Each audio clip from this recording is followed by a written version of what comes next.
Centru za neravnotežne procese, ovde na Institutu za fiziku, sprovodi se jedan projekat veoma široke primjene plazme u biologiji, medicini i stomatologiji. U ovom projektu, koji finansira Fond za nauku Republike Srbije, osim Instituta za fiziku, učestvuju i Stomatološki fakultet, Medicinski fakultet i Institut za biološka istraživanja Siniša Stanković Univerziteta u Beogradu.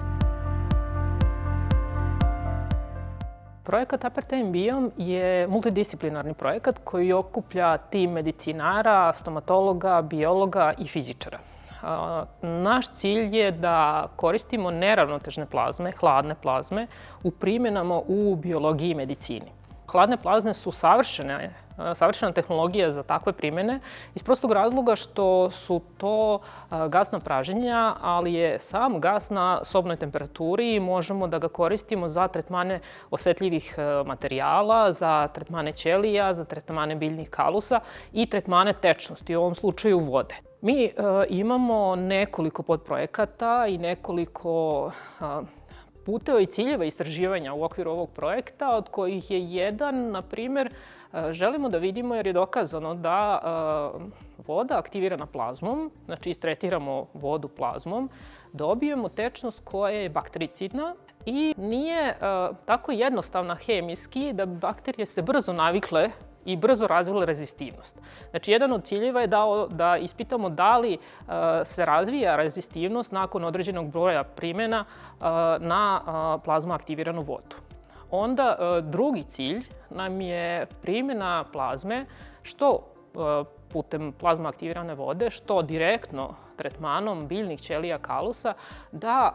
povećamo proizvodnju sekundarnih metabolita u tim kalusima koji se obično koriste što u farmaciji, što u medicini, što u kozmetičkoj industriji, koja je isto tako vrlo interesantna grana. A što se nas fizičara tiče, naš cilj je i naš zadatak je u projektu da napravimo što primjenjivije i praktičnije laboratorijske prototipe tih uređaja da bi jednog dana to moglo stvarno da uđe u stomatološke ordinacije, u medicinske ustanove ili u neke bioreaktore koje koriste biolozi. Naravno,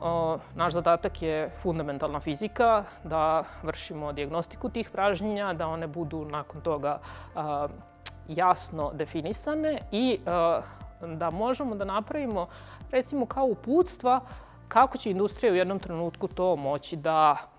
skalira u smislu da poveća zapremine tretmana, da poveća zapremine vode koje mogu se tretiraju i samim tim da to može da bude komercijalan proizvod. Na jednom od podprojekata Apertain Biom projekta ispitujemo zapravo na koji način mi možemo da prilagođavamo i upravljamo osobinama vode tretirane plazmom. Hladne neravnotežne plazme su odličan alat, ali su to vrlo komplikovani sistemi. Prema tome, da bismo zapravo shvatili koji su to mehanizmi interakcije koji se dešavaju između plazme koja se formira u gasnoj fazi i vodenog uzorka, moramo ispitati kako tu gasnu fazu i reaktivne čestice koje u njoj nastaju, tako i u reaktivne čestice koje se stvaraju u tečnom uzorku. Samo na taj način možemo doći do obrasca zapravo i načina na